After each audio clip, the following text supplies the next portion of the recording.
लोग विज्ञान किट की सहायता से तरंगों के बारे में अध्ययन करेंगे। आपके विज्ञान किट में यह एक टूल्स दिया गया है जिसका नाम सिमिट्री है। इसकी सहायता से अनुप्रस्थ और अनुदैर्ध्य तरंगों को ज्ञात करेंगे कि अनुप्रस्थ और अनुदैर्ध्य तरंगें कैसे उत्पन्न होती है। जब शांत जल में पत्थर का टुकड़ा फेंकते हैं तो उसके आसपास लहरें उत्पन्न हो जाती हैं। इन लहरों का उठना ही विक्षोभ या डिस्टरबेंस कहलाता है और यही विक्षोभ या डिस्टरबेंस ही तरंग कहलाता है। तरंगें हमारी दो प्रकार की होती है, नंबर 1 अनुप्रस्थ तरंग और नंबर 2 अनुदैर्ध्य तरंग।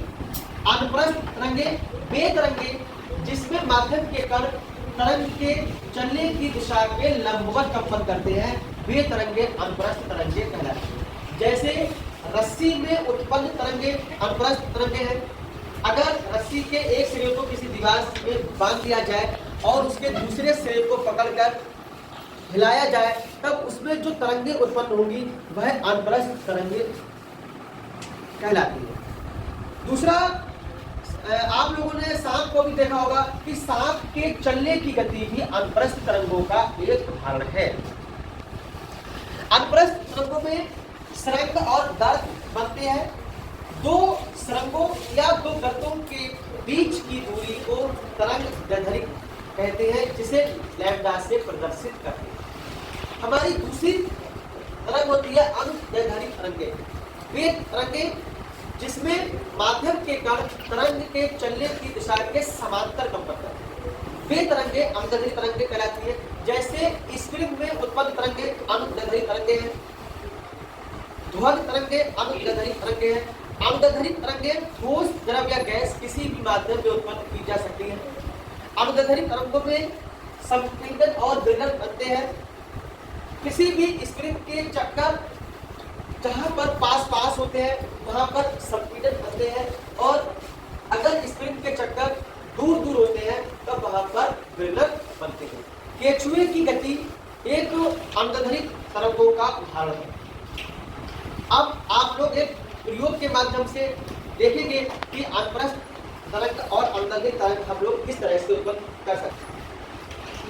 देखिएगा, आप लोगों को इस स्मृति में हमने एक चौक के लिए बांध दिया है बीच में, तो अब आप लोगों को इस चौक को देखना है कि इसमें सबसे पहले अनुप्रस्थ तरंगें किस तरह से उत्पन्न होगी।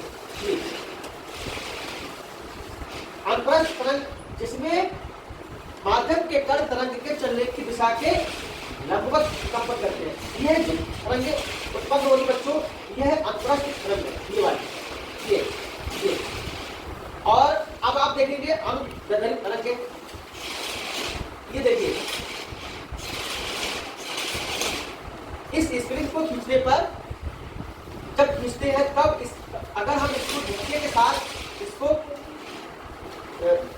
इस पर दाब डालते हैं तब इसमें ये जो तरंगें उत्पन्न हो रही है, ये कौन सी तरंगें हैं, ये अनुदैर्ध्य तरंगें। तो आप लोगों ने दोनों तरंगों के अंतर के बारे में देख लिया, समझ लिया। तो मतलब इस स्प्रिंग में ये जो तरंगें उत्पन्न हो रही है, ये तरंगें हमारी कौन सी है, ये अनुप्रस्थ तरंग है।